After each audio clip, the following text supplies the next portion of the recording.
কথা কেন বলতেন? আগের হাদিসে বলেছিলাম মাহে রমাদানে বান্দার জন্য একটা নেক আমলকে 10 থেকে 700 গুণ পর্যন্ত বৃদ্ধি করেন। এবং মাহে রমাদানে আল্লাহ রাব্বুল আলামিন বান্দার গুনার জন্য সবচেয়ে উত্তম মাধ্যম রেখেছেন, উত্তম সুযোগ রেখেছেন। সেজন্য আল্লাহর নবী এই দোয়া করতেন যে আল্লাহ আপনি আমাদের হায়াতকে আমাদের হায়াতের মধ্যে রজব এবং শাবানের বরকত দান করুন এবং আমাদেরকে মাহে রমাদান পর্যন্ত পৌঁছিয়ে দিন, হায়াত আমাদের বৃদ্ধি করে দিন। এজন্য মাহে রমাদান আসতেছে, আপনি আমি বাকি 11 মাস যেভাবে চলি, সে 11 মাস যদি মাহে রমাদানে সেভাবে চলি, তাহলে মাহে রমাদানের যে বরকতের কথা, যে কল্যাণের কথা আল্লাহ রাসূল আল্লাহ তাআলা বলেছেন, সেটাকে আমরা লাভ করতে পারবো না। শেষ পয়েন্ট, যেটা সর্বশেষ যে পয়েন্টটা আমি বলবো, সেটা হলো মাহে রমজান হচ্ছে পাপ মোচনের সবচেয়ে উত্তম মাধ্যম। আমানু সাল্লু আলাইহি ওয়া সাল্লিমু তাসলিমা। আল্লাহুম্মা সাল্লি আলা মুহাম্মাদ ওয়া আলা আলি মুহাম্মাদ كما صليت على إبراهيم وعلى آل إبراهيم إنك حميد مجيد. اللهم بارك على محمد وعلى آل محمد كما باركت على إبراهيم وعلى آل إبراهيم إنك حميد مجيد.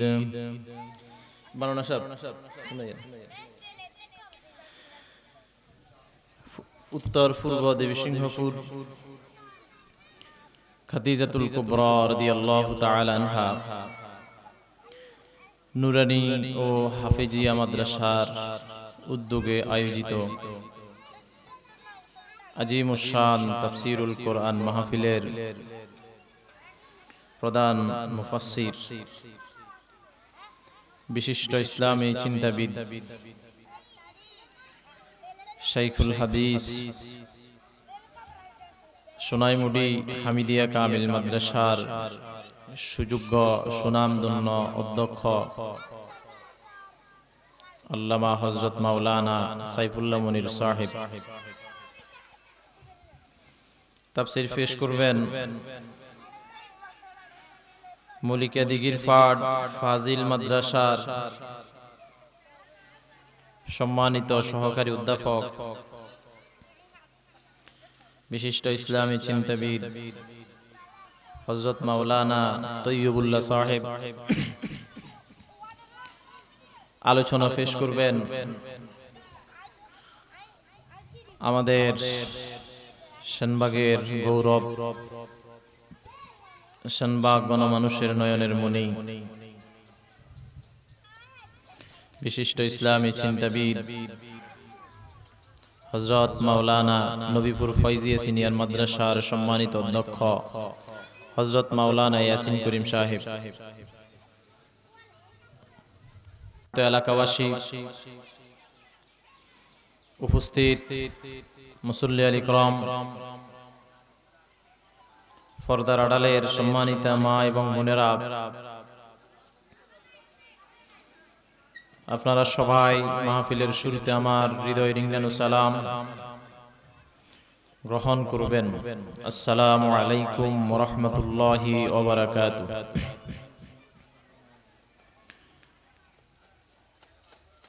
দীর্ঘ 1 বছর পর আল্লাহ তাআলার অশেষ রহমতে আমরা আবার এই মাহফিলে মিলিত হতে পেরেছি। কোরআনুল কারীমের তাফসীর করার এবং শোনার জন্য আল্লাহ তাআলা আমাদেরকে সুন্দর একটা পরিবেশ তৈরি করে দিয়েছেন, সেজন্য কালিমাতুশ শুকর আদায় করছি আলহামদুলিল্লাহ।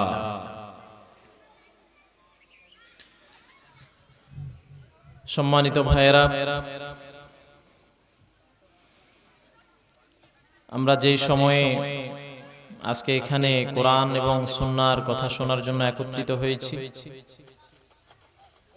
এই সময়টা হচ্ছে পবিত্র শাবান মাসের আজকে 23 তারিখ, প্রায় শেষের অংশ। ক্যালেন্ডারের আলোকে এই শাবান মাসের পরেই মাহে রমাদান। মাহে রমাদানটা হলো আল্লাহ তাআলার পক্ষ থেকে বান্দার জন্য বিশেষ উপহার, গুনাহ মাফ করার জন্য অনেক ফজিলতপূর্ণ মাস।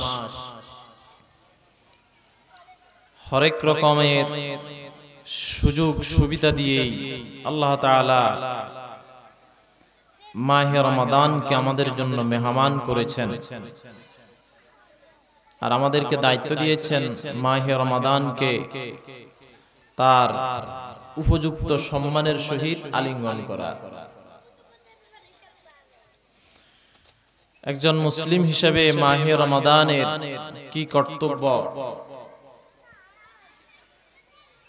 আর সেই কর্তব্যগুলো পালন করলে মাহে রমাদান আমাদেরকে যে ফজিলত দিবেন, সেই ফজিলতগুলো নিয়ে আপনাদের সামনে ইনশাআল্লাহ হাদিস থেকে আমি আলোচনা করব। আলোচনা শুরুর আগে আমার অনুরোধ, যারা এদিক সেদিক ঘোরাফেরা করতেছেন, দোকানে আছেন, বিভিন্ন জায়গায় রাস্তায় দাঁড়িয়ে আছেন, সকলকে মাহফিলের প্যান্ডেলে এসে বসার জন্য অনুরোধ করছি। যে আলোচনাটা আমরা করব অত্যন্ত তাৎপর্যপূর্ণ, গুরুত্বপূর্ণ আলোচনা আপনাদের সামনে করব ইনশাআল্লাহ।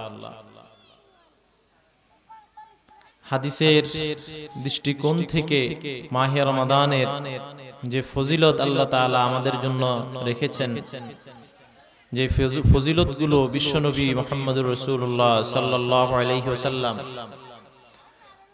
আমাদেরকে যে ফজিলতগুলো সম্পর্কে খবর দিয়েছেন, বলেছিলেন, সেই ফজিলতগুলো আপনাদেরকে জানাবো ইনশাআল্লাহ। 5টি ভাগে বিভক্ত করে আমি আপনাদেরকে আজকে মাহে রমাদানের ফজিলত শোনাবো। প্রথম ভাগ শুরু করতেছি। তার আগে মাহে রমাদানের ফরজিয়ত সম্পর্কে আল্লাহ তাআলার বিধান কি। আল্লাহ রাব্বুল আলামিন বলেন, ইয়া আইয়ুহাল্লাযীনা আমানু কুতিবা আলাইকুমুস সিয়ামু কামা কুতিবা আলাল্লাযীনা মিন ক্বাবলিকুম লাআল্লাকুম তাত্তাকুন। ওহে যারা ঈমান এনেছো, ইয়া আইয়ুহাল্লাযীনা আমানু, যারা ঈমান এনেছো, আল্লাহ রাব্বুল আলামিনের উপর যারা বিশ্বাস স্থাপন করেছো, আল্লাহকে যারা রব হিসেবে, মাবুদ হিসেবে যারা গ্রহণ করেছো, সকলেই শুনে রাখো, কুতিবা আলাইকুমুস সিয়ামু, তোমাদের উপর রোজাকে ফরজ করা হয়েছে, কামা কুতিবা আলাল্লাযীনা মিন ক্বাবলিকুম লাআল্লাকুম তাত্তাকুন, যেভাবে ফরজ করা হয়েছিল তোমাদের পূর্ববর্তী নবী, রাসূল এবং তাদের উম্মতদের উপর। মাহে রমাদানের সিয়াম সাধনা, এটি যে শুধু উম্মতে মুহাম্মদের উপর ফরজ ছিল বিষয়টা এমন না। এখানে টিস্যু আছিল না? টিস্যু আনছিল, টিস্যুর পানিগুলো একটু, টিস্যুর পানিগুলো কি করছে? টিস্যুর পানিগুলো স্টেজে পৌঁছাই দাও। আর এখানে ফাঁকা আছে না? এর জন্য ফাঁকা আছে না? নাই কেন? আচ্ছা আচ্ছা আচ্ছা। মাহে রমাদানে সিয়াম সাধনাকে আল্লাহ তাআলা ফরজ করেছেন। এই সিয়াম সাধনা ফরজ করার কারণ হলো লাআল্লাকুম তাত্তাকুন, যাতে তোমরা তাকওয়া অবলম্বন করতে পারো, যাতে আমরা তাকওয়া অবলম্বন করতে পারি। সেজন্য আল্লাহ রাব্বুল আলামিন জেনারেটর আছে না,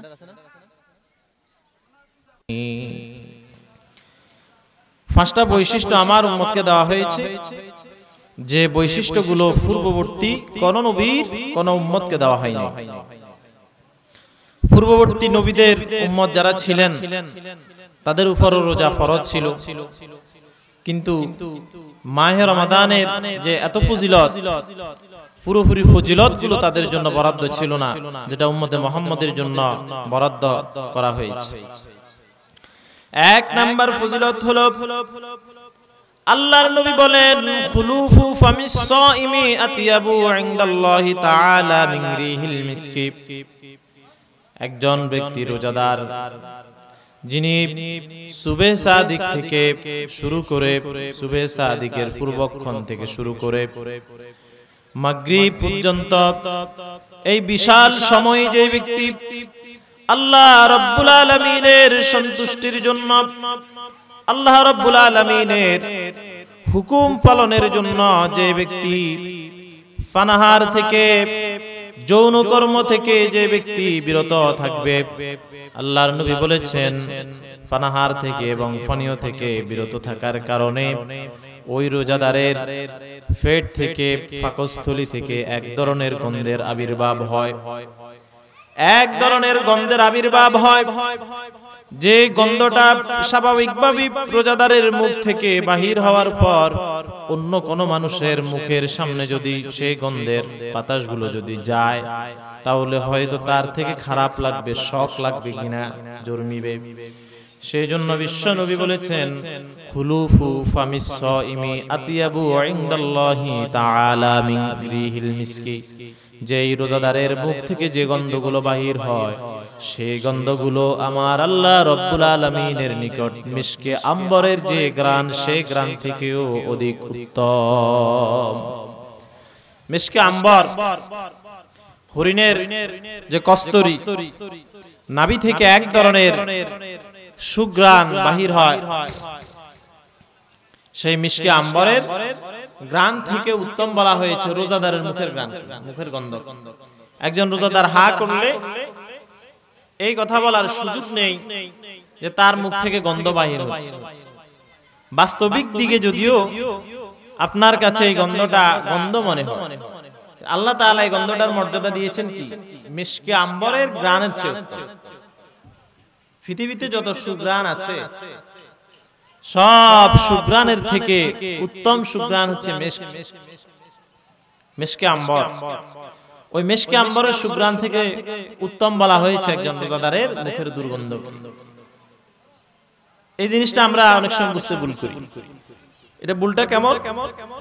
এই ভুলটা হলো, যারা আমরা নিয়মিত দাঁত ব্রাশ করি না বা কুলি করি না, মুখ দাঁত ব্রাশ এবং কুলি না করার কারণে দাঁতের ময়লা মুখে জমার ফলে, অথবা যে খাদ্যগুলো আমরা খাই সেগুলো মুখে পৌঁছে যাওয়ার কারণে মুখ থেকে এক ধরনের দুর্গন্ধ বাহির হয়। এটা হচ্ছে বদ অভ্যাস, খারাপ অভ্যাস। অনেকে দেখবেন রোজার সময় নয়, এখন রোজা না, কিন্তু তার এই বদ অভ্যাসটাকে তিনি হাদিসের নামে চালাই দেন। বলে কি যে মুমিনের মুখের দুর্ঘ্রাণটা আল্লাহর কাছে মিশকে আম্বরের ঘ্রাণ চেয়ে উত্তম। মুখের দুর্ঘ্রাণ দুই কারণে হয়। একটা হলো পেটের অসুখ, মানে গ্যাস্ট্রিক সমস্যা যদি কারো থাকে, তাহলে সেই ব্যক্তির মুখ থেকে খুব বেশি দুর্ঘ্রাণ, দুর্গন্ধ বাহির হয়। আর আরেকটা হলো দাঁত না ব্রাশ করার কারণে, নামাজের কারণে, মেসওয়াক না করার কারণে মুখ থেকে এক ধরনের দুর্গন্ধ বাহির হয়। এই দুই কারণে মুখ থেকে দুর্গন্ধ বাহির হয়। এই দুই দুর্গন্ধ এবং রোজাদারের মুখের যে দুর্গন্ধ, এটা কখনো এক নয়। রোজাদার কোনো কিছু না খাওয়ার কারণে তার মুখ থেকে দুর্গন্ধ বাহির হয়। এই জন্য আল্লাহ রাব্বুল আলামিন, আল্লাহর নবী এই দুর্গন্ধটাকে মিশকে আম্বরের ঘ্রাণের সাথে তুলনা করেছেন। এইজন্য আমাদের এটা এই ভুল বোঝার কোনো সুযোগ নেই যে আমি ব্রাশ করলাম না, আমি কুলি করলাম না, আমার মুখ থেকে ওই যে খাদ্যের পচা দুর্গন্ধ এবং দাঁত ব্রাশ না করার কারণে দাঁতের ময়লার গন্ধ, এই কারণে আমার মুখ থেকে দুর্গন্ধ বাহির হচ্ছে, এটাকে রোজাদারের মুখের যে ঘ্রাণ সেটার সাথে কখনো তুলনা করা যাবে না। এটা হলো রোজাদারের জন্য আল্লাহর নবী কর্তৃক 1 নাম্বার পুরস্কার। 2 নাম্বার পুরস্কার হলো ওয়াতাস্তাগফিরু লাহুমুল মালাইকাতু হাত্তা ইফতিরুন।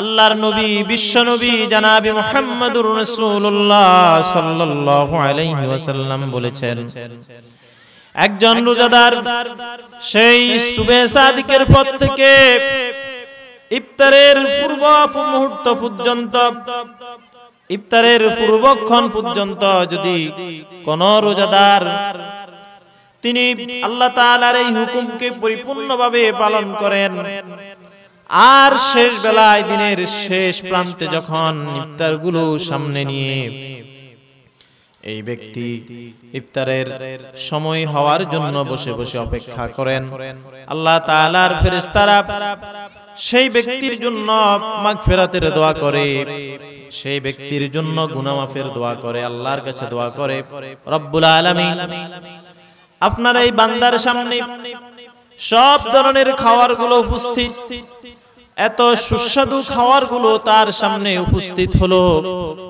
কিন্তু কোন অদৃশ্য শক্তির বলে সব খাওয়ার সামনে এই ব্যক্তি সারা দিনের ক্ষুধার্ত, সারা দিনের তৃষ্ণার্ত হওয়ার পরেও খাবারগুলো ভক্ষণ করতেছে না, কারণ কি? আল্লাহ তাআলা তার ফেরেশতাদেরকে যখন এই কথা জিজ্ঞেস করেন, ফেরেশতারা বলেন যে আপনার হুকুম মাহে রমাদানের সিয়াম সাধনা পালন করার জন্য, আপনার হুকুম পালন করার জন্য বান্দার সামনে সব ধরনের খাবারগুলো রয়েছে, তারপরেও বান্দা খায় না। সমস্ত ফেরেশতারা বান্দার জন্য মাগফিরাতের দোয়া করে। আল্লাহ রাব্বুল আলামিন বলেন, ফেরেশতাদেরকে সাক্ষী রেখে আমি আমার এই রোজাদারের জীবনের সমস্ত গুনাহগুলো maaf করে দিলাম। এটা হচ্ছে একজন রোজাদারের জন্য দ্বিতীয় নাম্বার যে বৈশিষ্ট্য, সেই বৈশিষ্ট্যটা, দ্বিতীয় নাম্বার পুরস্কার। 3 নাম্বার পুরস্কারের কথা বিশ্বনবী বলেছেন, ওয়া ইউযায়্যিনুল্লাহু আযজা ওয়া জাল্লা كل يوم جنته ثم يقول يوشك عبادي الصالحون أن يلقوا عنهم المؤونة والعذاب ويسيروا إليك।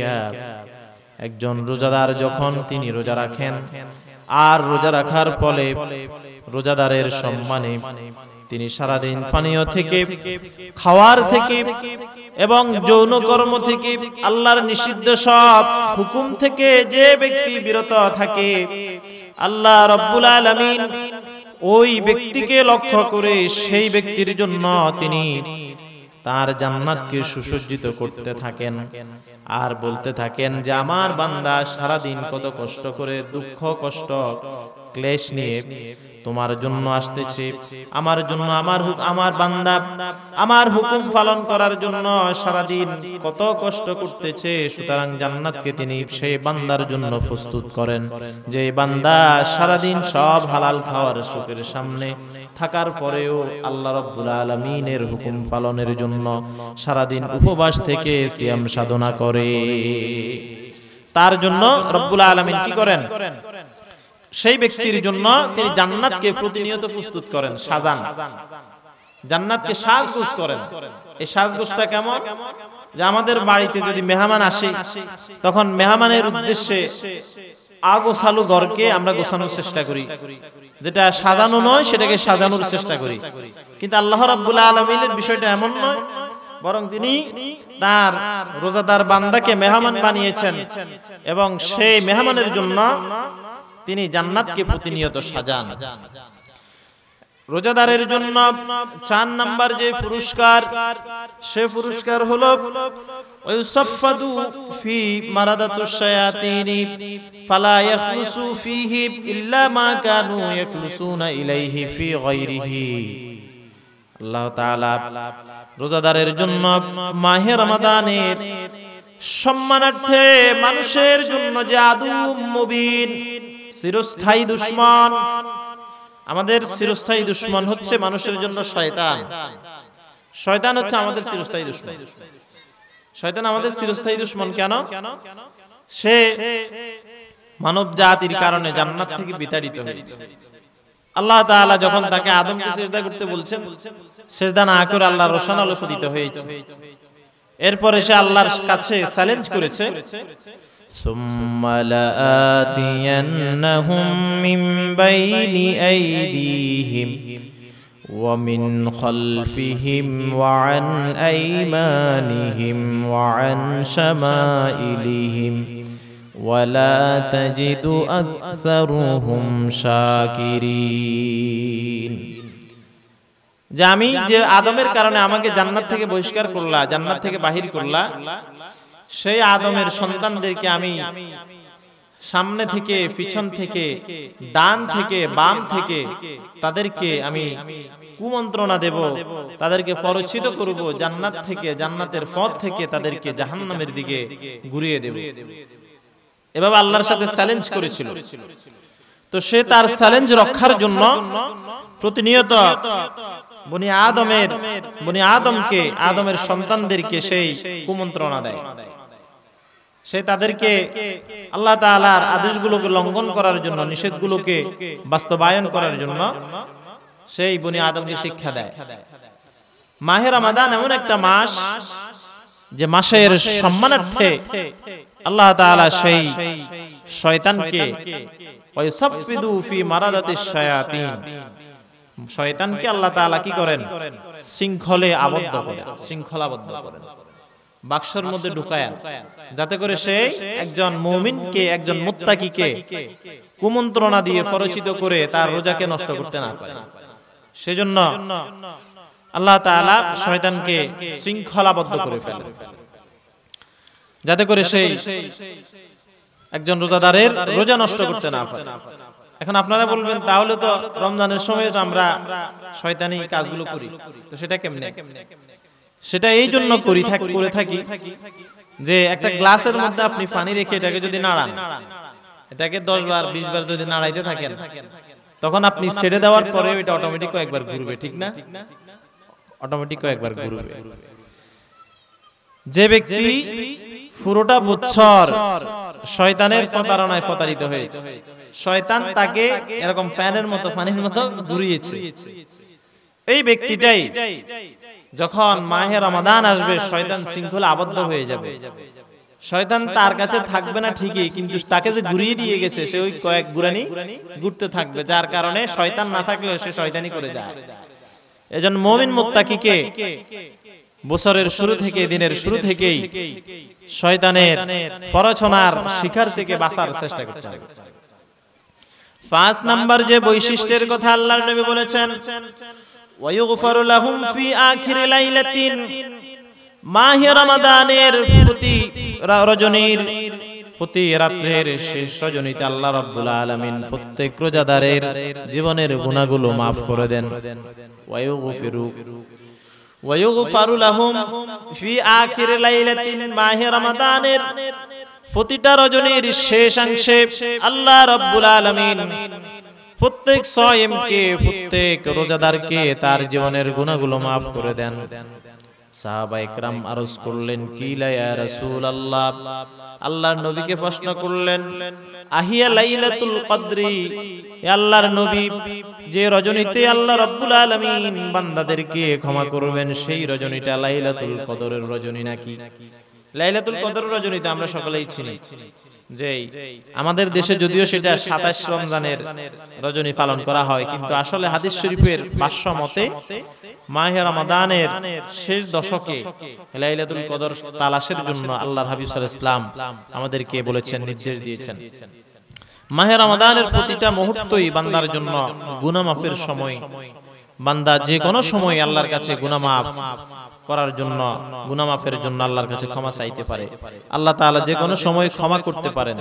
এরপরে বিশেষভাবে আখিরি লাইলাতুল বলার কারণ হলো যে আমরা প্রতিনিয়তই সেহরি খাওয়ার জন্য তখন উঠি, সেহরি খাওয়ার জন্য শেষ রজনীতে উঠে কিছু সময় যখন হাতে বাকি থাকে তখন কিয়ামুল লাইল করে তাহাজ্জুদের নামাজ পড়ে আমরা আল্লাহর কাছে যদি কান্নাকাটি একটু করতে পারি, আশা করি আল্লাহ তাআলা আমাদেরকে ক্ষমা করবেন। বিশ্ব নবীকে প্রশ্ন করলেন, কিলা ইয়া রাসূলুল্লাহ আহিয়া লাইলাতুল কদর, হে আল্লাহর নবী সেই রজনীটা লাইলাতুল কদরের রজনী নাকি? আল্লাহর নবী বললেন, কলা ওয়ালাকিন্নাল আমিলা ইন্নামা ইউওয়াফা আজরুহু ইযা ক্বাদা আমালুহু। লাইলাতুল কদরের রজনী তো একদিন শেষের দিকে, কিন্তু বান্দা প্রথম দিক থেকেই তো মাহে রমাদানের শুরু থেকে সে সিয়াম সাধনা করতেছে, রোজা রাখতেছে, কোরআন তেলাওয়াত করতেছে, তাসবিহ তাহলিল করতেছে, আল্লাহর কাছে ক্ষমা চাইতেছে। তো এগুলা কি আল্লাহ তাআলা সবগুলোকে একসাথে করে শেষ রজনীতে অর্থাৎ লাইলাতুল কদর তথা আমরা যখন পালন করি, আমরা যখন লাইলাতুল কদর হিসেবে মনে করে ভিতরে আসি বসেন আমরা আমল করি, সেই সময় পর্যন্ত এটা আল্লাহ বাকি রাখবেন নাকি? না, বরং বান্দা যখন আল্লাহর কাছে চাইবে তখনই আল্লাহ তাআলা তাকে দান করবেন। সে যখনই ক্ষমা চাইবে তখন ক্ষমা করবেন। সে যখন এই যে আল্লাহর হুকুম পালন করবে আল্লাহ তাআলা তখনই তাকে প্রতিদান দিয়ে দিবেন। এভাবে একজন মুমিনের জন্য মাহে রমাদানে 5টি পুরস্কার, 5টি বৈশিষ্ট্যের কথা আল্লাহ রাব্বুল আলামিন বলেছেন। দ্বিতীয় নম্বর পয়েন্টে আপনাদের সামনে আমি যে বিষয়টা নিয়ে আলোচনা করব সেটা হলো প্রত্যেকটা মুমিন, প্রত্যেকটা মুত্তাকি মৃত্যুর পর বরজাক জিন্দেগীর পরে একটা নির্দিষ্ট সময় পর্যন্ত আমরা বরজাক জিন্দেগিতে থাকবো। তারপরে কিয়ামতের ময়দানে পৃথিবীর শুরু থেকে শেষ পর্যন্ত যত মানুষ এসেছিল, অতীতে যারা এসেছে, বর্তমানে যারা আছে, ভবিষ্যতে যারা আসবে, প্রত্যেকটা মানুষই কিয়ামতের ময়দানে আমরা একসাথে হব। ঠিক কি না? একসাথে হব তো? একসাথে হব। যারা একসাথে হব কিয়ামতের ময়দানের বিভীষিকা, ভয়াবহতা সম্পর্কে মোটামুটি এটা আমরা সকলেই জানি। তো সেই ভয়াবহ থেকে সেদিন রেহাই পাওয়ার জন্য, সেই ভয়াবহ থেকে মাপ পাওয়ার জন্য বান্দা সেদিন উসিলা তালাশ করবে। সেই উসিলা তালাশ করবে বান্দা কিভাবে কিয়ামতের ময়দানে এই কঠিন আযাব থেকে মাপ পাওয়া যায়, কিভাবে এই কঠিন আযাব থেকে পার পাওয়া যায়, সেজন্য বান্দা উসিলা তালাশ করবে। সর্বোত্তম উসিলা হলো বিশ্ব নবী, মায়ার নবী, প্রিয় নবী জনাবে মুহাম্মদুর রাসূলুল্লাহ সাল্লাল্লাহু আলাইহি ওয়াসাল্লাম। একজন মানুষের পরম বন্ধু তিনি, একজন ঈমানদার মুত্তাকির মুমিনের পরম বন্ধু তিনি। কিয়ামতের ময়দানে যে ব্যক্তি দুনিয়াতে বিশ্বনবীর সুন্নাহগুলোকে যথাযথ নিয়মে পালন করবে, আদায় করবে, আল্লাহর নবীর নির্দেশিত পথে যে ব্যক্তি চলবে, কিয়ামতের ময়দানে নিঃসন্দেহে সেই ব্যক্তি বিশ্বনবীর শাফায়াত পাবে, সুপারিশ পাবে, আল্লাহর নবীর হাতে হাউজে কাউসারের পানি পান করতে পারবে। আল্লাহর নবীর এই উসিলার পরে একজন মুমিনের জন্য, একজন ঈমানদারের জন্য আল্লাহ রাব্বুল আলামিন দ্বিতীয় নাম্বার যে উসিলা রেখেছেন সেটা হলো মাহে রমাদান। হযরত আবু হুরায়রা রাদিয়াল্লাহু তাআলা আনহু হাদিস খানা বর্ণনা করেছেন, আসসিয়ামু ওয়াল কুরআনু ইয়াশফাআনি লিল আবদি ইয়াউমাল কিয়ামা। বিশ্বনবী বলেছেন, আসসিয়ামু ওয়াল কুরআনু, মাহে রমাদানের রোজা এবং কোরআনুল কারীমের তেলাওয়াতকারী তথা কোরআনুল কারীম কিয়ামতের ময়দানে একজন বান্দার জন্য, সিয়াম তার সায়েমের জন্য, কোরআন তার তেলাওয়াতকারীর জন্য কিয়ামতের ময়দানে সুপারিশ করবেন আল্লাহ রাব্বুল আলামিনের দরবারে।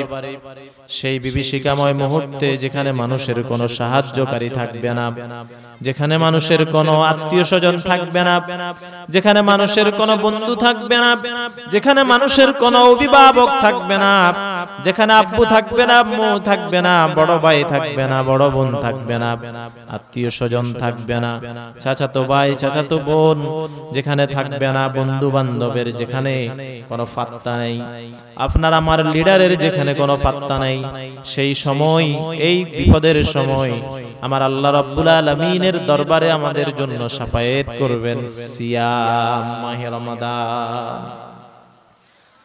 قال رسول الله صلى الله عليه وسلم আল্লাহর নবী মায়ের নবী বিশ্ব নবী জনাবে মুহাম্মদুর রাসূলুল্লাহ সাল্লাল্লাহু আলাইহি ওয়াসাল্লাম বলেন, الصيام والقرآن يشفعان للعبد يوم القيامة। সিয়াম এবং তেলাওয়াত কোরআন কিয়ামতের ময়দানে ইয়াশফাআন লিল আবদি, আল্লাহর বান্দার জন্য শাফায়াত করবে, সুপারিশ করবে। ইয়াউমাল কিয়ামাতি, কিয়ামতের দিন। ইয়াকুলু সিয়াম, সিয়াম সেদিন আল্লাহর দরবারে আল্লাহর বিচারের কাঠগড়ায় দাঁড়িয়ে বলবে, আয় রব্বি, হে আমার রব, মানাতুহু তুআমু ওয়াশ শাহাওয়াতি বিন নাহারি। আপনার 30টা দিনের যে সিয়াম সাধনা, মাহে রমাদানের যে উপবাস, সেই মাহে রমাদানের সম্মানার্থে আপনার এই বান্দা সারাদিন সে উপবাস থেকে ছিল, আর সারাদিন সে শাহাওয়াত থেকে তার হালাল স্ত্রীর কাছে যায় নাই। আপনার এই বান্দা, আয় রব্বি মানাতুহু তুআমি ওয়াশ শাহাওয়াতি মিনান নারি ওয়াশ শাহাওয়াতি বিন নারি ফাশাফিনি ফিহি, যার কারণে আজকে আপনার দরবারে আপনার এই বান্দার জন্য আমি শাফায়াত করলাম। আয় আল্লাহ, আপনি এই বান্দাকে জাহান্নামের কঠিন বিভীষিকা থেকে, এই কঠিন আযাব থেকে তাকে হেফাজত করুন। তার জীবনের গুনাহগুলো ক্ষমা করে দিয়ে তাকে তার ডান হাতে আমলনামা দিয়ে জান্নাতে তাকে প্রবেশ পার করে দিন। ওয়াল কুরআনু ইয়াকুলুল কুরআনু, কুরআন সেদিন বলবে, আয় রব্বি মানাতুন নাওমি বিল্লাইলি, মানাতুহুন নাওমা বিল্লাইলি। এই ব্যক্তিটা এমন বড় আবেদ ছিল, এমন বড় আল্লাহওয়ালা ছিল, মুত্তাকি ছিল, সারাদিন জীবিকা অন্বেষণের জন্য, জীবিকা উপার্জনের জন্য সে হালাল পন্থায় কাজ করেছে। আর রাতের বেলায় পুরো রাত না ঘুমিয়ে রাতের কিছু অংশকে আপনার জন্য নির্ধারণ করেছিল। সেই রাতের কিছু অংশে আপনার এই কালাম তথা আমাকে তেলাওয়াত করেছে জেগে জেগে। আজকে আমি কোরআনুল কারীম তার জন্য শাফায়াত করতেছি, আপনার দরবারে তার জন্য শাফায়াত করতেছি, সুপারিশ করতেছি। রব্বুল আলামিন মেহেরবানি করে আপনি সুপারিশ গ্রহণ করে নিন। তখন আল্লাহ রব্বুল আলামিন বলবেন, ক্বালা ইয়াশফাআন, আমি তোমাদের সুপারিশ কবুল করলাম। হে আমার সিয়াম, হে আমার কোরআন, আমি তোমাদের সুপারিশ কবুল করলাম। এভাবেই মাহে রমজানের সম্মানে যে ব্যক্তি সিয়াম সাধনা করতে পারবে, যে ব্যক্তি কিয়ামুল লাইল করতে পারবে, তেলাওয়াত করতে পারবে, সেই ব্যক্তি কিয়ামতের বিভীষিকাময় মুহূর্তে যার কোনো সাহায্যকারী থাকবে না, সেই সময় এই রোজা এবং এই কোরআন তার জন্য সুপারিশকারী হিসেবে আসবে। এই অবস্থাটা কেমন, একটু হালকা একটা উদাহরণ দিই।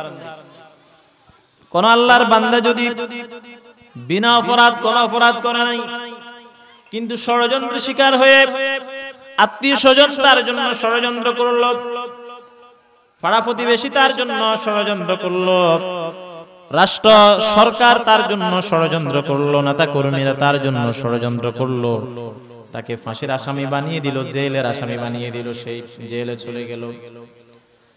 আর সে এমন অসহায় যে আদালতে বিচারকের সামনে গিয়ে তার জন্য সেখানে যে লড়বেন এমন কোন বিচারক, এমন কোন উকিল নাই। ঠিক এই কঠিন বিপদের সময় যদি কোন উকিল যদি তার জন্য নিরপেক্ষভাবে ফি সাবিলিল্লাহ কোন তার সাথে পূর্ব ঘোষিত কোন চুক্তি ছাড়া সেখানে হঠাৎ হাজির হয়ে এই ব্যক্তির জন্য যদি সেখানে সুপারিশ করে বিচারকের সামনে, মাননীয় জজ সাহেব, এই ব্যক্তি তো বেগুনাহ, সে বিনা অপরাধী, তাকে সাজানো হয়েছে, তার বিরুদ্ধে ষড়যন্ত্র করা হয়েছে, উপযুক্ত প্রমাণ যদি তিনি সেখানে উপস্থিত করতে পারেন, তাহলে ওই ব্যক্তির আনন্দটা তখন কেমন হবে। উকিলকে তো এই ব্যক্তির শাফায়াতের জন্য আদালতে সুপারিশের জন্য কিছু প্রমাণ হাজির করতে হবে, কিন্তু আমার আল্লাহর কাছে কি প্রমাণ হাজিরের দরকার আছে? প্রমাণ হাজিরের দরকার নেই। আল্লাহ তাআলা তো সব দেখতেছেন, তিনি সামিউন বাসীর, সব শুনেন, সব দেখেন। লাতিফুন খবীর, সূক্ষ্ম দূরদর্শী, আপনার অন্তর কি আছে সেটাও জানেন। এখনো প্রকাশ করেন নাই, কাউকে বলেন নাই, অন্তরে আছে সেটাও আমার আল্লাহ তাআলা জানেন। সুতরাং কিয়ামতের ময়দানের কঠিন বিভীষিকাময় মুহূর্তে বান্দা যদি আল্লাহ তাআলার আদালতে সুপারিশ পেতে চায়, তাহলে তাকে মাহে রমাদানের যথোপযুক্ত সম্মানে তাকে সঠিক নিয়মে সিয়াম সাধনা করতে হবে। 3 নাম্বার পয়েন্ট যেটা আমি আপনাদের সামনে বলবো আপনাদের খেদমতে, সেটা হলো যে জান্নাতীদের জন্য আল্লাহ তাআলা অনেকগুলো জান্নাত, অনেকগুলো দরজা তিনি প্রস্তুত রেখেছেন। প্রত্যেকটা ঈমানদার জান্নাতে যাবে, এটা আমাদের ঈমান। যে ঈমান এনেছে সে কোথায় যাবে? জান্নাতে যাবে। এটা হচ্ছে ঈমানদারের ঈমান, আল্লাহ তাআলার ঘোষণা, আল্লাহ রাসূলের ঘোষণা। কিন্তু প্রত্যেক ব্যক্তি এক এক নির্দিষ্ট জায়গায় এক এক নির্দিষ্ট জান্নাতে যাবে। আল্লাহর নবী বিশ্ব নবী বলেছেন, যারা সায়েম, যারা রোজাদার, দুনিয়াতে মাহে রমাদানের সম্মানী, যারা সারাদিন উপবাস থেকে আল্লাহর হুকুম যারা পালন করেছিল, সেই সায়েম যারা, সেই রোজাদার যারা, কিয়ামতের ময়দানে আল্লাহ রাব্বুল আলামিনের পক্ষ থেকে তাদেরকে ডাক দেওয়া হবে। ক্বালা রাসূলুল্লাহ সাল্লাল্লাহু আলাইহি ওয়াসাল্লাম, আইনা সাইমুন, আল্লাহর নবী বলেন কিয়ামতের ময়দানে আল্লাহ রাব্বুল আলামিনের পক্ষ থেকে বলা হবে, আইনা সাইমুন, রোজাদাররা কোথায়? রোজাদারদেরকে নাম ধরে ডাক দেওয়া হবে, আইনা সাইমুন, রোজাদাররা কোথায়?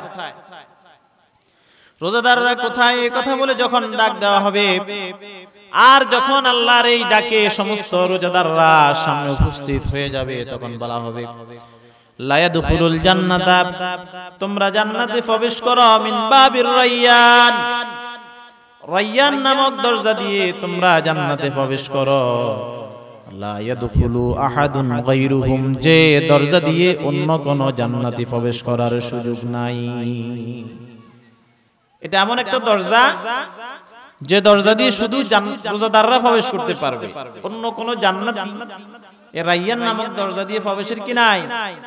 সুযোগ নাই, তারা সেখান দিয়ে প্রবেশ করতে পারবে না।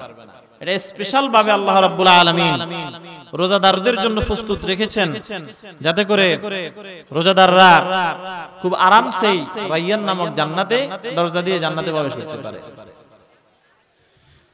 আল্লাহর নবী একজন রোজাদারকে এমন সুসংবাদ দিয়েছেন, তিনি কষ্ট করে কাজ করবেন একটা, আল্লাহর রাসূল বলেছেন সেই কাজটা যদি অন্য সময় হতো তাহলে তাকে একটা আজর দেওয়া হতো, একটা সওয়াব দেওয়া হতো। 4 নাম্বার পয়েন্ট আপনাদের সামনে আমি বলতেছি, এটা হচ্ছে আমরা যে কোনো কাজ করলে নির্দিষ্ট পরিমাণ মজুরি পাই, ঠিক কি না? প্রত্যেকটা কাজের জন্য নির্দিষ্ট পরিমাণ মজুরি আমাদেরকে দেওয়া হয়, যে আমার যেটা বেতন, যেটা স্যালারি, শুধু সেটাই পাই, এর বাহিরে পাওয়ার সুযোগ নেই। কিন্তু ঈদ উপলক্ষে আবার কিছুটা বোনাসও পাই। আল্লাহর নবী বলেছেন, রোজাদার যদি স্বাভাবিক অন্য সময় কোনো আমল যদি সে করে, তাহলে সে স্বাভাবিক নিয়মে প্রতিদান পাবে, কিন্তু ভালো কাজগুলো যদি মাহে রমাদানের সময় যদি দেওয়া হয়, তাহলে আল্লাহর রাসূল বলেছেন সেই কাজের প্রতিদান 10 থেকে 700 গুণ পর্যন্ত আল্লাহ রাব্বুল আলামিন তাকে বৃদ্ধি করে দিবেন। বলুন সুবহানাল্লাহ। আন আবি হুরায়রা রাদিয়াল্লাহু তাআলা আনহু قال, এই হাদিসখানা হযরত আবু হুরায়রা রাদিয়াল্লাহু তাআলা আনহু বর্ণনা করেছেন, قال রাসূলুল্লাহ সাল্লাল্লাহু আলাইহি ওয়াসাল্লাম, রাসূল আকরাম সাল্লাল্লাহু আলাইহি ওয়াসাল্লাম বলেছেন, কুল্লু আমাল ইবনে আদম, প্রত্যেক আদম সন্তানকে তাদের আমলের জন্য ইউদাফুল হাসানাতু আশরু আমসালিহা, প্রত্যেকটা ভালো কাজের জন্য 10 গুণ পর্যন্ত আমল বৃদ্ধি করে দেওয়া হয়, কিন্তু মাহে রমাদানের সম্মানে সেই 10 গুণকে ইলা 700 দিরফিন 700 গুণ পর্যন্ত বৃদ্ধি করে দেওয়া হয়। অন্যান্য সময় যদিও এটা 1 থেকে 10 গুণের ভিতর সীমাবদ্ধ করে রাখা হয়, কিন্তু মাহে রমাদানের সম্মানার্থে এটাকে 700 গুণ পর্যন্ত বৃদ্ধি করে দেওয়া হয়। আপনি আমল করছেন একটা, সওয়াব পাইতেছেন 700টা। আপনি সুবহানাল্লাহ একবার বলছেন, যদি এতে একটা ফজিলত থাকে, মাহে রমাদান এই সুবহানাল্লাহ বলার কারণে সেটাকে কত গুণ পর্যন্ত বৃদ্ধি করা হলো? 700 গুণ পর্যন্ত। তাইলে রোজার সময়, রমজানে অন্যান্য সময়ের মতো, অন্যান্য দিনের মতো যে আমরা গল্প গুজব করে সময় কাটাই, মোবাইল দেখে, সিনেমা দেখে, বন্ধু বান্ধবের সাথে আলাপ করে, খেলাধুলা করে সময় কাটাই, সেভাবে মাহে রমাদানের সময়টা না কাটিয়ে যদি কিছু বেশি করে নেক আমল করা যায়, যতক্ষণ বাহিরে গিয়ে দোকানে দিয়ে গিয়ে আড্ডা দেব, কথা বলবো, সে কথা না বলে নির্জনে বসে যদি আল্লাহকে ডাকি, কোরআন তেলাওয়াত করি, তারপরে আযান হচ্ছে, তাহলে সেটা আমাদের জন্য উপকার হবে, আমাদের জন্য কল্যাণকর হবে। আর সেই কল্যাণটা আল্লাহ তাআলা 1 থেকে 700 গুণ পর্যন্ত বাড়াই দিবেন। এই জন্য আমাদেরকে মনোযোগ সহকারে মাহে রমাদানের সম্মানে এই আমলগুলো করার জন্য চেষ্টা করতে হবে। আযান হইছে। আরেকটা পয়েন্ট আমি বলে এখন শেষ করব, বাকি একটা পয়েন্ট মাগরিবের পরে ইনশাআল্লাহ আপনাদের সামনে আলোচনা করব। আমরা প্রতিনিয়ত গুনাহ করি। মানুষ মানে বনি আদম মানে গুনাহগার। একমাত্র নবী রাসূল ছাড়া প্রত্যেক বনি আদমই কি গুনাহগার। আর গুনাহগারের গুনার জন্য তো তাকে জাহান্নামে যেতে হবে, ঠিক না? গুনার জন্য তাকে জাহান্নামে যেতে হবে। যে ব্যক্তি গুনাহ করবে, গুনার শাস্তি হচ্ছে জাহান্নাম। আর যে ব্যক্তি নেকের কাজ করবে, সওয়াবের কাজ করবে, তার পুরস্কার হচ্ছে জান্নাত। আল্লাহ তাআলা তাকে নেক কাজের জন্য জান্নাত দান করবেন, গুনার জন্য সে জাহান্নামে যাবে। এটা হচ্ছে আল্লাহর রাসূলের ঘোষণা।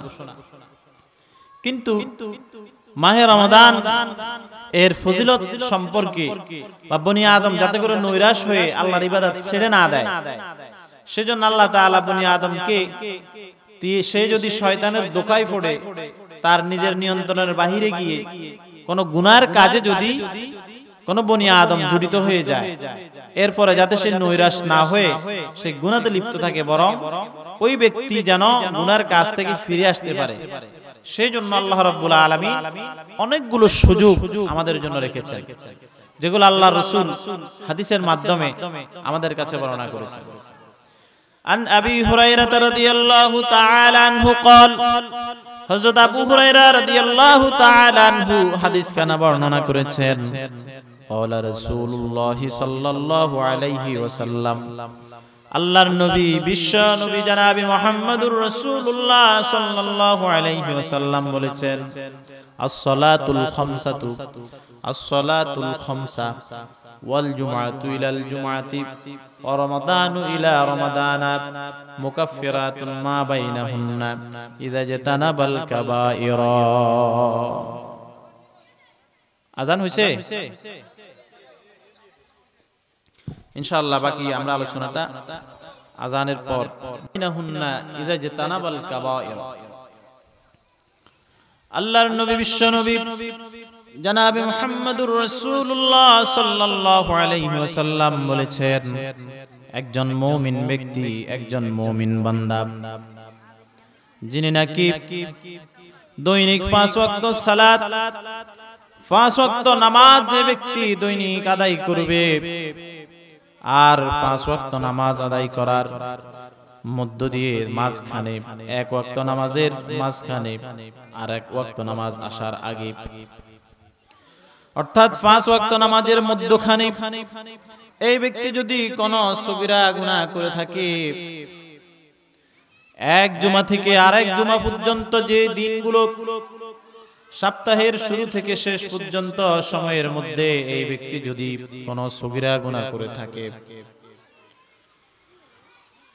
এক রমজানের শুরু থেকে, এক রমজান থেকে আর এক রমজান পর্যন্ত এই ব্যক্তি যদি কোনো সগীরা গুনাহগুলো করে থাকে, সগীরা গুনাহ করে থাকে, আল্লাহর নবী বলেন মুকাফফিরাতুন মা বাইনাহুন্না, সে যদি এই রমজানের প্রতিটা রোজা রাখে এবং পরবর্তী বছরের প্রতিটা রোজার হক আদায় করে যদি রাখে, 5 ওয়াক্ত নামাজকে যদি যথা নিয়মে যথা সময়ে যদি আদায় করে, আর এক জুমা থেকে অপর জুমার যে সময়, অর্থাৎ এক জুমা আদায় করার পর আর এক জুমা যদি যথা সময়ে আদায় করে, উভয়ের মাঝখানে যে সগীরা গুনাহগুলো হয়, সব সগীরা গুনাহগুলো আল্লাহ রাব্বুল আলামিন ক্ষমা করে দিবেন। মুকাফফিরাতুন মা বাইনাহুন্না ইযা জাতানাবাল কাবাইরা।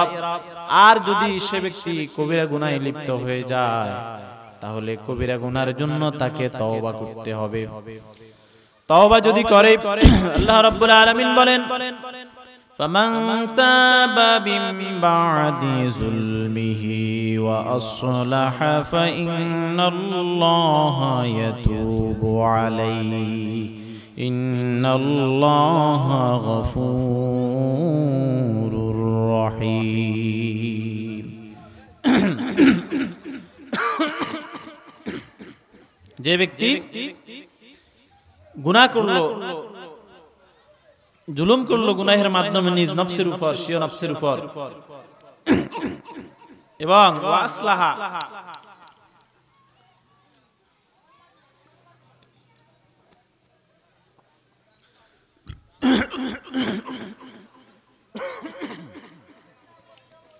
ওয়াসলাহা এবং সংশোধন হলো। সংশোধন মানে গুনাহগুলো ছেড়ে দিল, যে গুনাহ করেছিল এতদিন। তওবা মানে কি? ফিরে আসা। কোথা থেকে ফিরে আসবেন? অতীতে যে গুনাহ করছেন সে গুনাহ থেকে না, সে গুনাহ থেকে ফিরে আসতে হবে, মানে গুনাহ ছেড়ে দিতে হবে। কেউ যদি এমন কাজ করে, গুনাহ ছেড়ে দিয়ে ওয়াসলাহা নিজেকে সংশোধন করে, আল্লাহ রাব্বুল আলামিন বললেন ফাইন্নাল্লাহা ইয়াতুবু আলাইহি, আল্লাহ রাব্বুল আলামিন সেই ব্যক্তির তওবা কবুল করবেন। শুধু তওবা কবুল করবেন না, যে ব্যক্তি জীবনে গুনাহ করবে, গুনাহ করার পর পরিপূর্ণভাবে পবিত্র হবে, খালেস নিয়তে তওবা করে ফিরে আসবে, আল্লাহ রাব্বুল আলামিন বললেন ইউবাদদিলুল্লাহু সাইয়্যাতিহিম হাসানাতিন। আল্লাহ তাআলা তার অতীত জীবনের যে গুনাহগুলো সে ব্যক্তি করেছিল, সেই গুনাহগুলোকে তিনি নেক দ্বারা, হাসানাত দ্বারা পরিবর্তন করে দিবেন। ইউবাদদিলুল্লাহু সাইয়্যাতিহিম হাসানাত, তার অতীত জীবনের গুনাহগুলোকে তিনি নেক দ্বারা পরিবর্তন করে দিবেন। তাহলে একজন ঈমানদারের জন্য, মুমিনের জন্য এর থেকে সুসংবাদ আর কি হতে পারে বলেন? সুতরাং ওই সমস্ত গুনাহগুলো কাফারা হবে যেগুলো সগীরা গুনাহ ছিল। গত রমজানের 30টা রোজা রাখছেন পরিপূর্ণভাবে, সামনের রমজানেও 30টা রোজা পরিপূর্ণভাবে রাখবেন। এবং মাহে রমজান, কথা বলে নিছেন, আমি যে বসে মাহে রমাদানের যে হক, সে হক যদি তারা পরিপূর্ণভাবে পালন করতে পারে, অতএব উভয়ের মাঝখানে যদি তারা সগীরা গুনাহ করে, সেগুলো কাফারা হয়ে যাবে, এগুলো অটো মাফ হয়ে যাবে। আল্লাহ তাআলা এগুলো অটোমেটিক মাফ করে দিবেন, ওটার জন্য আল্লাহর কাছে মাফ চাইতে হবে না। এই জন্য ইসলাম আমাদেরকে সুসংবাদ দিয়েছে রোজার মাধ্যমে। যে ব্যক্তি মাহে রমাদানের নির্ধারিত সিয়াম সাধনা যে ব্যক্তি পরিপূর্ণ নিয়মে আদায় করবে, আর এক সিয়াম থেকে আরেক সিয়ামের মধ্যবর্তী এই বান্দা যদি যতগুলো সগীরা গুনাহ করে থাকবে, সব সগীরা গুনাহগুলো আমার আল্লাহ রাব্বুল আলামিন মাফ করে দিবে। 5 নাম্বার সর্বশেষ যে পয়েন্টে আলোচনা আমি করব, সেটা হলো এই মাহে রমাদানটা হচ্ছে একজন মুমিনের জন্য, একজন ঈমানদারের জন্য পাপ মোচনের সর্বোত্তম মাধ্যম। যে মানুষ তো গুনাহগার, গুনাহ করবে, আর মানুষ গুনাহ করবে, এই জন্যই তো আল্লাহর নাম গাফফার, মানে গুনাহ ক্ষমাকারী। যিনি গুনাহ ক্ষমা করবেন তিনি হচ্ছেন গাফফার। আল্লাহ তাআলা, আমরা হচ্ছে গুনাহগার, আমরা গুনাহ করব, এখানে বসো, আমরা করব কি? গুনাহ। আর আল্লাহর কাজ হচ্ছে আমাদেরকে ক্ষমা করা।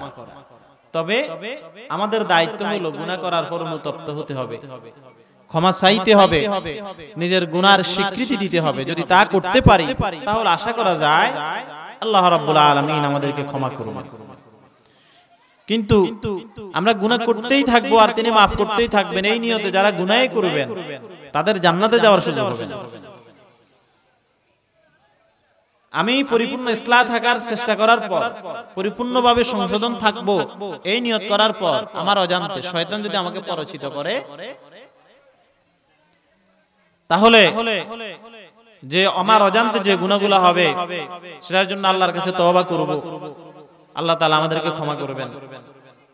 হযরত আদম আলাইহিস সালাতু ওয়াস সালাম তার অজান্তে তিনি গুনাহ করেছেন, তার অজান্তে, যার কারণে তিনি আল্লাহ রাব্বুল আলামিনের কাছে নিজের অসচেতনতা বশত গুনার কারণে আল্লাহ রাব্বুল আলামিনের কাছে কান্না করেছেন, ক্ষমা চেয়েছেন।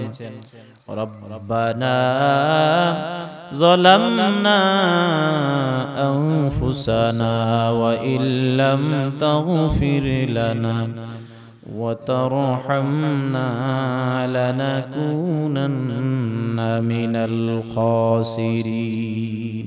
আয় আল্লাহ, রব্বানা যালামনা, আমি জুলুম করেছি, অবিচার করেছি, অপরাধ করেছি, আনফুসানা, স্বীয় নফসের উপর, আর আপনি তো হলেন ক্ষমাকারী, ক্ষমাশীল, আপনি আমার গুনাহগুলো ক্ষমা করে দিন। আপনি যদি আমার গুনাহগুলো ক্ষমা না করে দেন তাহলে আমি জালেমদের অন্তর্ভুক্ত হয়ে যাব। আল্লাহর কাছে যখন কান্নাকাটি করছে আল্লাহ তাআলা ক্ষমা করছেন, করছে কিনা? করছে। আমাদেরকেও ক্ষমা করবেন। এই ক্ষমার সুবর্ণ সুযোগ, উত্তম সুযোগ আমাদের জন্য সামনে অপেক্ষা করছে। এই জন্য রব্বুল আলামিন আল্লাহর নবী আমাদেরকে দোয়া শিখিয়েছেন, আল্লাহুম্মা বারিক লানা ফি রজব ওয়া শাবান ওয়া বাল্লিগনা রমাদান। সকলেই পড়ুন, আল্লাহুম্মা বারিক লানা ফি রজব ওয়া শাবান ওয়া বাল্লিগনা রমাদান। যখন রজব মাস আগমন করত তখন আল্লাহর হাবিব এই দোয়াটা সবসময় পড়তেন যে হে আল্লাহ, আমাদের হায়াতকে, আমাদের হায়াতের মধ্যে রজব এবং শাবানের বরকত দান করুন এবং রমাদান পর্যন্ত আমাদের হায়াত বৃদ্ধি করে দেন। রমাদান পর্যন্ত আমাদেরকে হায়াত দেন, আমাদেরকে আমাদের জীবনকে পৌঁছিয়ে দেন। এই কথা কেন বলতেন? আগের হাদিসে বলেছিলাম, মাহে রমাদানে বান্দার জন্য একটা নেক আমলকে 10 থেকে 700 গুণ পর্যন্ত বৃদ্ধি করেন এবং মাহে রমাদানে আল্লাহ রাব্বুল আলামিন বান্দার গুনার জন্য সবচেয়ে উত্তম মাধ্যম রেখেছেন, উত্তম সুযোগ রেখেছেন। সেজন্য আল্লাহর নবী এই দোয়া করতেন যে আল্লাহ, আপনি আমাদের হায়াতকে, আমাদের হায়াতের মধ্যে রজব এবং শাবানের বরকত দান করুন এবং আমাদেরকে মাহে রমাদান পর্যন্ত পৌঁছিয়ে দিন, হায়াত আমাদের বৃদ্ধি করে দিন। এজন্য মাহে রমাদান আসতেছে, আপনি আমি বাকি 11 মাস যেভাবে চলি, সে 11 মাস যদি মাহে রমাদানে সেভাবে চলি, তাহলে মাহে রমাদানের যে বরকতের কথা, যে কল্যাণের কথা আল্লাহ রাসূল আল্লাহ তাআলা বলেছেন, সেটাকে আমরা লাভ করতে পারবো? পারবো না। শেষ পয়েন্ট, যেটা সর্বশেষ যে পয়েন্টটা আমি বলবো, সেটা হলো মাহে রমজান হচ্ছে পাপ মোচনের সবচেয়ে উত্তম মাধ্যম। এই মাহে রমাদানে বান্দা অতীত জীবনের সব ভুলগুলো, সব পাপগুলো, সব গুনাহগুলো মোচন করতে পারবে। আন আবি হুরায়রা রাদিয়াল্লাহু তাআলা আনহু قال قال رسول الله صلى الله عليه وسلم, হযরত আবু হুরায়রা রাদিয়াল্লাহু তাআলা আনহু বিশ্ব নবী থেকে হাদিস খানা বর্ণনা করেছেন। আল্লাহর নবী বলেছেন, মান সামা রমাদানা ঈমানান ওয়া ইহতিসাবান গুফিরা লাহু মা তাকদ্দামা মিন যামবিহি। মান সামা রমাদানা, যে ব্যক্তি মান সামা রমাদান ঈমানান ওয়া ইহতিসাবান, ঈমান এবং ইহতিসাব সহকারে যে ব্যক্তি মাহে রমাদানের রোজা রাখলো, আল্লাহ রাব্বুল আলামিন তার অতীত জীবনের সমস্ত সব গুনাহগুলো ক্ষমা করে দিবেন। সুবহানাল্লাহ। এখন বলা হয়েছে ইহতিসাবান, ইহতিসাবটা কি? ইহতিসাব কি? আমরা এই যে ইহতিসাব এই শব্দটা না বোঝার কারণে আমরা মাহে রমাদানের যে প্রকৃত হাকিকত যেটা, এটার মূল যে শিক্ষাটা, মূল যে লাভটা, সেটা আমরা অর্জন করতে পারি না। ইহতিসাব হলো অতীত জীবনে একটা গুনার সাথে আমি সংযুক্ত ছিলাম, সেই গুনাহটা যদি মাহে রমাদান উপলক্ষে আমি ছেড়ে দিতে পারি, তাহলে আমি ইহতিসাব করলাম যে মাহে রমাদান উপলক্ষে আমি সেই গুনাহটাকে স্মরণ করলাম যে আমি তো সারা জীবন সুদ খেয়েছি, সুদের গুনার সাথে জড়িত ছিলাম। আজকে এই মাহে রমাদান উপলক্ষে আমার অতীত জীবনের সব যে সুদের কারবার আমি করেছিলাম সবগুলো ছেড়ে দিলাম, আজ থেকে আর সুদ খাবো না। এভাবে যদি সংশোধন হতে পারি, অতীত জীবনে আমি নামাজ পড়তাম না, 5 ওয়াক্ত নামাজ আমি পড়তাম না, মাহে রমাদানের সম্মানে মাহে রমাদান উপলক্ষে আমার অতীত জীবনের এই অলসতাকে আমি ছেড়ে দিলাম, 5 ওয়াক্ত নামাজকে আমি আজ থেকে গ্রহণ করলাম, আজ থেকে ধরলাম, আমার মৃত্যুর পূর্বক্ষণ পর্যন্ত 5 ওয়াক্ত নামাজের সাথে আমি সংযুক্ত থাকব, জড়িয়ে থাকব। এটা হলো ইহতিসাব। কথা বলো না। অতীত জীবনে আমি কোরআন শিখতে পারি নাই, কোরআন তেলাওয়াত করতে পারি নাই, এই মাহে রমাদানেও যদি কোরআন শিখতে না পারি তাহলে তো ইহতিসাব হলো না। আগে আপনি কোরআন হাইতেন না, অনহারেন না, তাইলে আপনি কিসের ইহতিসাব করছেন? ইহতিসাব মানে হলো আগে কোরআন পড়তাম না, এখন কোরআন শিখবো, এই মাহে রমাদান থেকে শিখা শুরু হবে, আমার তেলাওয়াত শুরু হবে, বোঝা শুরু হবে, আমল শুরু হবে। এটা হলো ইহতিসাব। কথা বুঝছেন? ইহতিসাব, এটা ইহতিসাব।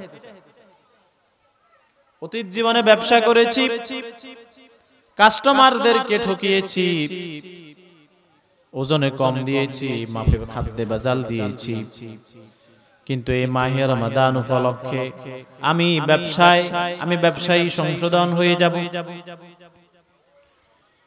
আর কখনো কাস্টমারদেরকে ওজনে কম দিব না, খাওয়ারের মধ্যে 2 নাম্বারকে 1 নাম্বার বলে বিক্রি করব না, ভেজাল মিশ্রিত করব না। এই কমিটমেন্ট, এই সিদ্ধান্ত যদি আমি গ্রহণ করতে পারি, এই সংশোধন যদি আমি হতে পারি, তাহলে আমি ইহতিসাব করলাম। কথা বুঝছেন? অতীত জীবনে আমি অন্যের জমির আইল ঠেলেছি, আঙ্গ সমাজে এটা নাই, আলহামদুলিল্লাহ। হ্যাঁ, আসেনি? থাকলে তো এটা ছাড়ে দিতে হবে, নতুন ইহতিসাব তো হইতো না। কারো কোনো গাত লাগেনি, আবার চাই না, আঙ্গ কিন্তু জমি টমি নাই, আমি জানি না যে কারো কে কার আইল ঠেলে, আমি কিন্তু জানি না, আমি ইহতিসাবের কথা বলতেছি। অতীত জীবনে আপনি জমির আইল ঠেলতেন, আর এই মাহে রমাদান উপলক্ষে যদি তওবা করেন, আল্লাহ এতদিন পর্যন্ত যত জনের জমির আইল ঠেলছি আর ঠেলতাম না, আগে যে দূরে ঠেলছি দূরে হিরে দিলাম, এ তওবা করন যাইতো না? আপনি কি মনে করছেন আগে জিয়ান ঠেলি গেলাইছেন? হিয়ান অন তওবা করে আল্লাহর কাছে মাপ চাই, আল্লাহ আগে জিন ঠেলি গেলাইছেন আর কাছে থাক, না দিতাম পারতাম না, সামনের মিনিট ঠেলতাম না, মাফ হইব কেন? মাফ হইব নি? খবরদার, মাফ নেই। আপনার প্রতিবেশী হোক, আপনার আত্মীয় স্বজন হোক, কারো সম্পদ যদি বিন্দু মাত্র চুল পরিমাণ গায়ের জোরে, শক্তির জোরে জুলুম করে যদি আপনি দখল করেন, এটার জন্য মাফ তো হবে না। কিয়ামতের ময়দানে সেই সম্পত্তিকে আপনি মাথায় নিয়ে হাঁটতে হবে। হিন্দুন কি মাফ আসেনি? তো হিয়ানে কিরবেন, তাহলে সুযোগ আছে ওইখানে। ওখানে সুযোগ হলো ওই জমি তো সেখানে আর ফিরে দিতে পারবেন, তাহলে কি করবেন? জমি তো ফিরাই দিতে পারবেন না, ওটার বদলে আপনাকে আপনার দুনিয়াতে যত নেক অর্জন করেছেন, যত নামাজ পড়লেন, রোজা রাখলেন, দান খয়রাত করলেন, ভালো কথা বললেন, দাওয়াত খাওয়ালেন, মসজিদের জন্য জায়গা দিলেন, মসজিদ করলেন, মাদ্রাসা করলেন, মুক্তব করলেন, কোরআন তেলাওয়াত করলেন, যাকাত দিলেন, সদকা দিলেন, নিজের ছেলে মেয়েকে আলেম বানিয়ে গেলেন, কিন্তু অন্যের বিন্দু মাত্র সম্পত্তি যদি আপনি ভোগ করে থাকেন অন্যায়ভাবে, তাহলে কিয়ামতের ময়দানে এটার জন্য তো মাফ নেই, বরং যে নেকের কাজগুলো করেছেন ওই কাজগুলো থেকে নেকগুলো ছিনিয়ে নিয়ে আপনার ওই দাতাকে দেওয়া হবে, সে দাতাকে দিয়ে দেওয়া হবে যে দাও, এখন তো তোমার প্রাপ্য তোমাকে বুঝিয়ে দিবে, কারণ সেটা ন্যায় বিচারের দিন। ওই দিন কি বিচার? ন্যায় বিচার। কথা কোনো কারো গারমুই জাননি চাইয়েন, গারমুই গেলে আলেম ওলামা আছে জিজ্ঞেস করিয়েন, বলে মেয়ে কি কোনো বানাই কিছু নাই না, মনে আরে মনে একটু হালকা সুযোগ নাই।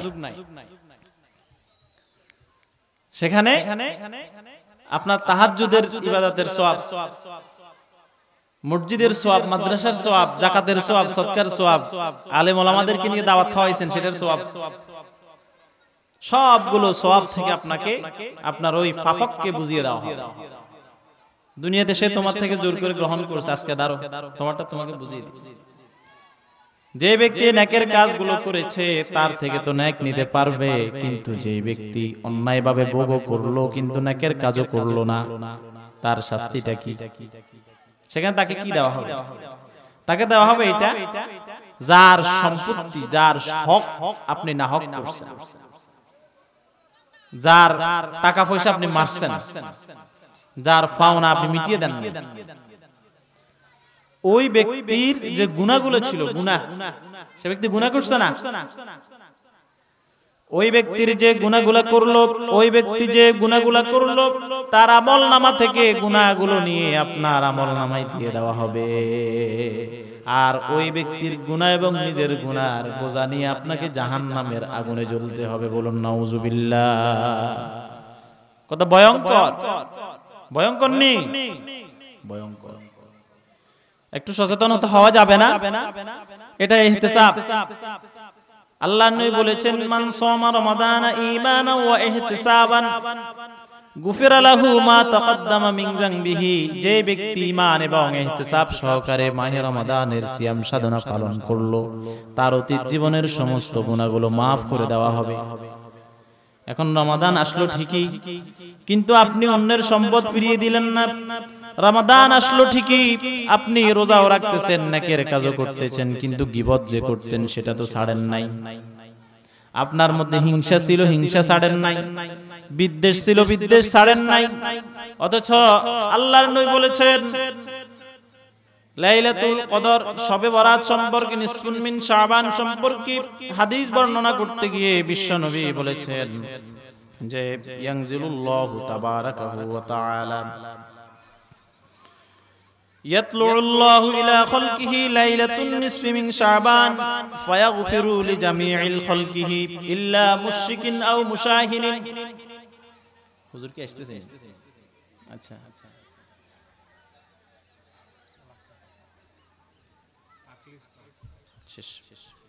ইল্লা মুশরিকিন আও মুশাহিনিন। নিসফে শাবানের রজনীতে আল্লাহ রাব্বুল আলামিন দুনিয়ার আসমানে অবতরণ করেন এবং তার সমস্ত বান্দাদেরকে ক্ষমা করে দেন, ইল্লা মুশরিকিন, মুশরিক ছাড়া, আও মুশাহিনিন, এবং পরস্পর বিদ্বেষ পোষণকারী তথা হিংসুক ছাড়া। যারা হিংসু ছাড়া, আঙ্গ সমাজে তো হিংসু নাই, আসেনি? যারা হিংসু এদের আল্লাহর কাছে ক্ষমা নাই। এই কারণে মাহে রমাদানের ফজিলত পেতে হলে হিংসুককে তার হিংসামি ছেড়ে দিতে হবে। যদি অন্যকে নিয়ে সবসময় মরে, হিংসামি করে, তাহলে রমাদান আসবে ঠিকই, উপবাস থাকবে ঠিকই, রোজা রাখবে ঠিকই, নফল ইবাদত করবে ঠিক, কিন্তু ইহতিসাব পরিপূর্ণ হওয়া না হওয়ার কারণে তার আমলের পরিপূর্ণতা আসবে না। এই জন্য আমাদেরকে আমলের ক্ষেত্রে আল্লাহর নবী যে ইহতিসাবের কথা বলেছেন, সেই ইহতিসাব সহকারে আমল করে আল্লাহ তাআলার সন্তুষ্টি অর্জন করে মাহে রমাদানের যে হক, সে হক আদায়ের মাধ্যমে মাহে রমাদানকে আলিঙ্গন করে বিদায় দিতে হবে। আল্লাহ তাআলা আমাদের সকলকে আমরা যে বিষয়গুলোর উপর আলোচনা করেছি সেই বিষয়গুলোর উপর আমল করার তৌফিক দান করুন। সকল বলি আমিন।